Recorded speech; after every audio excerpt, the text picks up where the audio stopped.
Hello and welcome to the video that's covering two proportion intervals and tests. So this is chapter 1 out of our book, comparing two proportions, different ways you can do that. So very similar, the overall writing view of everything is going to be the same as what you've done with other intervals for proportions and testing for proportions. It's just now that we have two, we're looking at the difference of the proportions. So you might have two samples or things like that you want to compare and see if they're the same or not, or just looking at the difference of two things. So you can see here the mean is proportion 1 minus proportion 2. So that's, just it kind of gives you the layout of what we're doing. Now we also are looking at the standard deviation of the difference of two things. Remember, when you subtract two pieces together, you have to add their variances. So the standard deviation is taking the square root PQ over N for each one, and now is squaring those to make them variance. So the square root's gone, and you add them together, because we always add variances even when we're doing the difference, right? So this is subtraction, but we're doing the differences. But the standard deviations add together, right? Or variances add together. So we take the square root afterwards, of course, because we're changing the variance back into standard deviation. So difference of means, right? But of course, these are proportions, not continuous data. This is discrete data. And then also you're adding your variances together. So that's what you're going to see as you go through here. And that's really the only difference. You have to change your wording. You can't just say this proportion is, or we believe this proportion is. You have to say the difference in the proportions is, or we believe the difference in the proportions is, right? So you always have to have that wording proper, because you're talking about the difference of something now, instead of just looking at the one proportion. The only other thing that changes in the conditions from the IRS 10 that we did before is now that since you have two groups, you're going to have to check independence for both groups. So we've kind of made this independence squared. In other words, to check both groups. You also have to check the independence between the groups. So you might say, oh, all the subjects in this one sample are independent of each other, and all the subjects or the people in the other sample are independent of each other. But you also have to think about, are the groups themselves independent of each other? Does one affect the other for some reason, right? So that's another thing you got to check into. Randomization goes along with that as well, like it always has. Success and failure is the same as it always has been, but now you're checking for 10 successes and failures for each group. So you're doing it like 4 checks instead of just 2. 10% condition for both groups, right? So everything's the same, except now you're doing 2 groups, so you have to take care of both groups. The assumption being that you're looking at a normal curve for both groups, so you have to have the conditions for both groups. It's not that you have to go through them like one by one separately, though. We just usually tend to put them together into one check. Okay, so I squared RS10 maybe. It's kind of really I squared, R squared, S squared, 10 squared, maybe, kind of, sort of. But the I squared IRS10 will help you remind yourself to check both groups. So the setup, again, same. This is how you do a confidence interval. This is your center. You have your critical value for the percent confidence, and you have your standard error. Of course, now the center is a difference, and the standard error is of a difference. So you're adding your variances together. So you can see that more down here, of course. Okay, so same layout, right? It's just the differences now instead of just one proportion. Okay, we're going to do an example problem in a minute, but let me go through the differences in the testing. This is a big difference here. So when you do intervals, the assumption is that you're just looking at the difference in your two proportions. And you're assuming that these proportions really could be different. You have no reason to believe that proportion 1 and proportion 2 are the same. Like you don't usually think this is 0. you think that there's an actual value there, because there really is a difference between the two. You just want to know what the difference is, how much that difference is. When you start doing a test, not all the time, but quite often, we will assume that the difference between these is zero. We're trying to say, well, there really is no difference in these two things. They really, in these two proportions, they really come from the same population. So when I subtract them, they really should be zero if they really did come from the same population, because you should get the same proportion, right? If it's from the same population. But we all know that because of variance, and when you do your sampling, your proportion could be a little larger or a little smaller than the real proportion. So this is like you took two proportions from the same sample, or from the same population. At least that's kind of the assumption or the thinking behind your null hypothesis. Okay, so the null kind of assumes that they're the same. So when you subtract them, you get a difference of zero. Now that's important to us, because when we do our standard error, we need to use a proportion that is actually a combination of the two. So if the thinking is that if these proportions came from the same population, then the proportion that you're looking at would be more accurate if you would just add those two sets together and say, let me put all the successes together and divide by the total number to get what we call a pooled proportion. You're pooling two different samples, like the data you got from two different samples. You're pooling those together into one sample proportion. And you do that just for the standard error. The idea being that you're trying to reduce error. And if you think that these are coming from the same population anyway, you might as well put that data together into a more accurate proportion. All right. So that when you do a testing, this is only for testing, not for intervals. When you're testing, you're making this assumption for your null. So you are going to do this.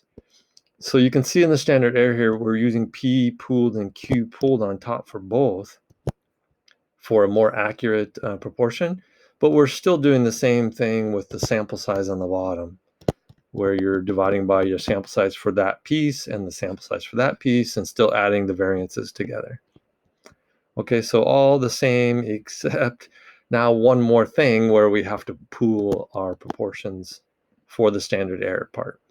Okay, and you're going to see this in the example in just a second.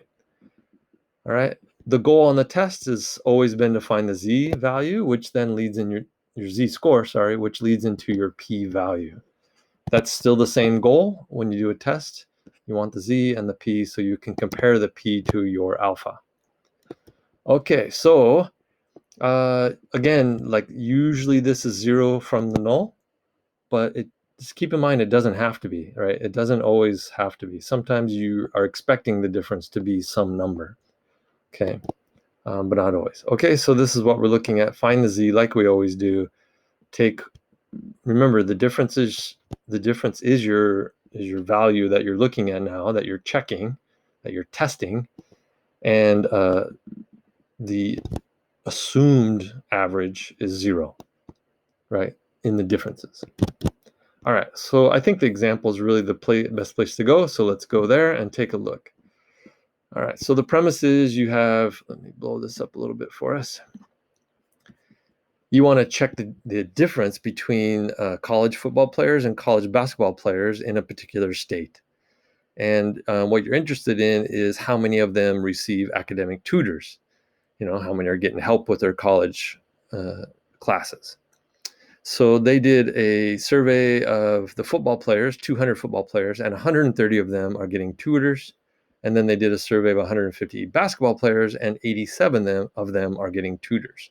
So hopefully you can see why a two proportion makes sense in this case, because you're comparing two different things, right? You're comparing football players and comparing basketball players. You wouldn't really mix them up, right? You wouldn't really mix them up and put them together necessarily. But yeah. Okay, so the first part is create a 90% confidence interval, and we just want to see, what is the difference between the two with a 90% confidence. And then we're going to do a test. If we think that for some reason the proportion of football players getting tutors and the proportion of basketball players getting tutors is the same, right? Like we think, oh, are these guys equal or not? Then that's we're going to test that, okay? So, or is it the other way around? Okay, so let me scroll down to the answers and we'll just talk through it. So the first part is the interval. You can see I just kind of define my variable of PF and PB. So the proportion of football players and the proportion of basketball players, right, who receive tutors. So I list that out first, kind of defining my variable and setting up the situation, right? What am I going to be doing? I should say somewhere, well, you have my equation down here, but I really should say doing a 1 proportion. I'm going to write that in. Doing a 1 to proportion Z interval. So it's always a good idea to name your test, right? Okay, I got my 2 different proportions now, not just the 1. I want to use a normal model, so I need to check my conditions. Notice how I got IIR, so I squared R, checking it for both. So the question states the samples were random and independent. The groups would seem to be independent as well, since basketball and football players are usually not associated with each other, right? They're not going to really affect who's getting tutors and who isn't getting tutors too much. It's possible though, right? It is possible. I could see, like, oh, my buddy's getting a tutor, so I'm going to get a tutor too. I could see that, and maybe you want to make a note of that if this was for real. But it says in the question they're independent, so we'll go with it. Sample size, we have 130 football players who have tutors and 70 of them do not.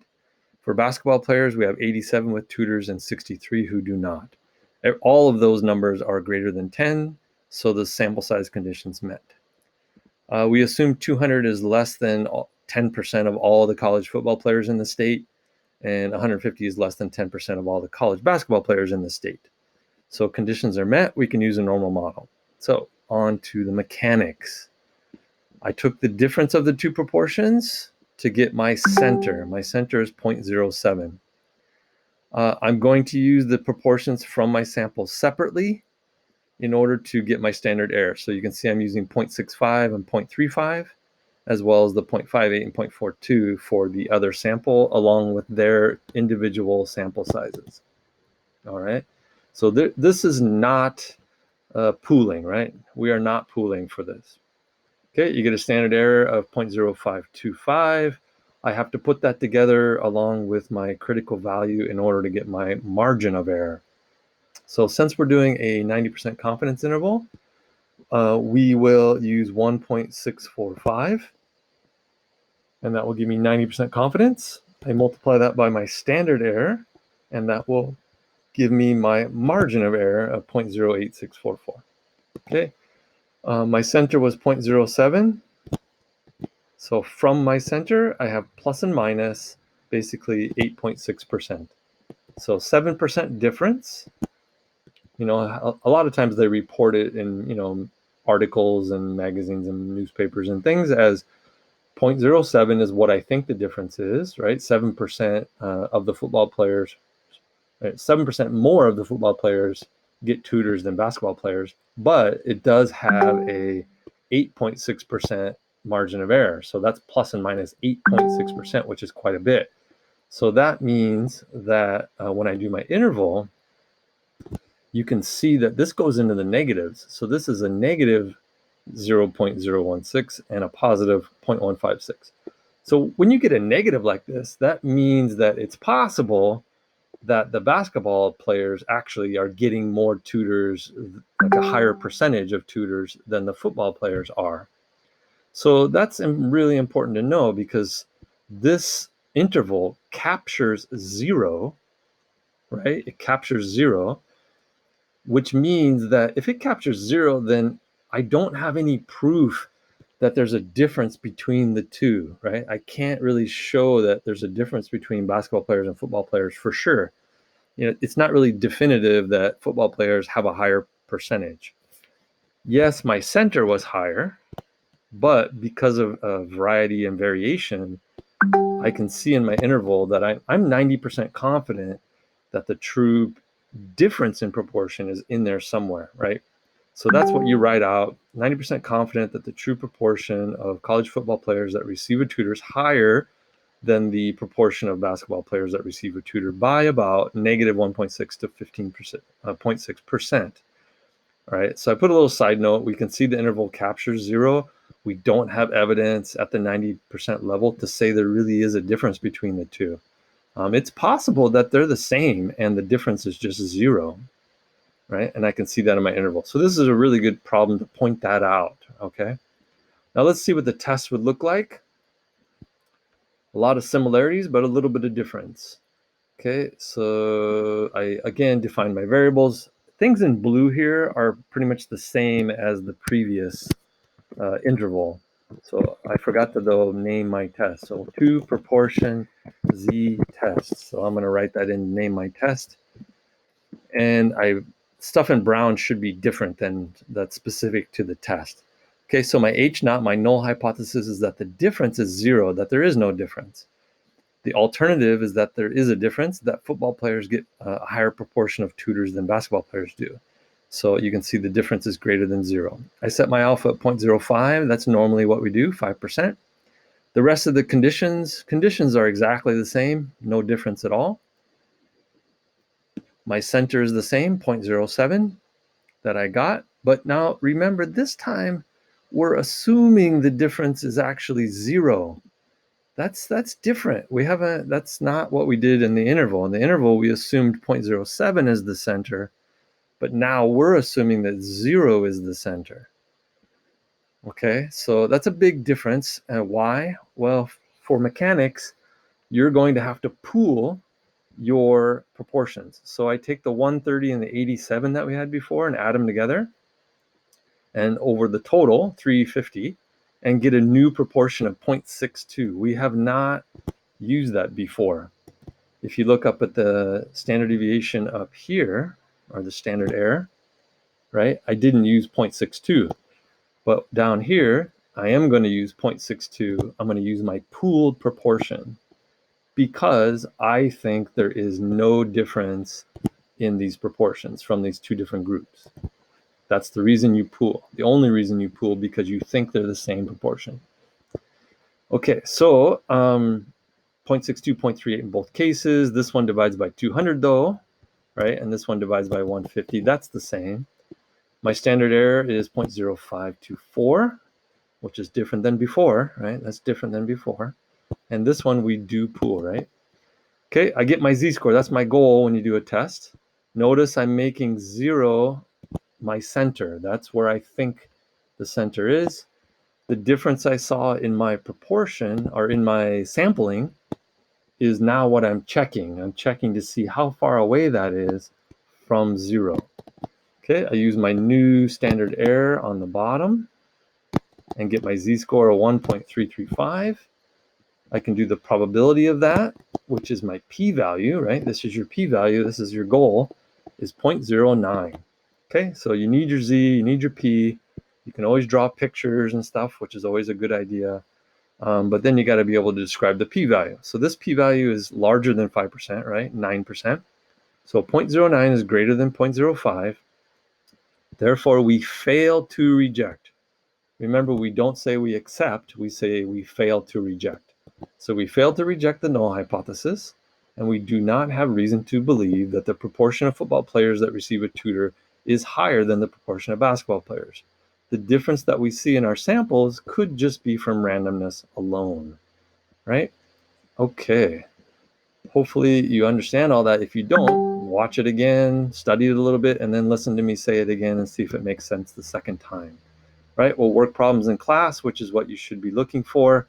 The last thing I do want to just point out is that you can do both of these things on the calculator. So if you do a 2 proportion z interval on the calculator, right, under statistics, confidence intervals, and right here you have a 2 proportion z interval. If you do that, you will get this information to pop up. I can see my lower limit of my confidence interval and my upper limit of my confidence interval. It gives it to you right there. It even gives you the margin of error, which is really nice. So everything's right there. Your interval is there, your margin of error is there. and the individual proportions are there too. So a lot of times I'll do that first, and then I'll go to write up the problem and kind of use that to help me write in the numbers faster, right? It'll save you some time.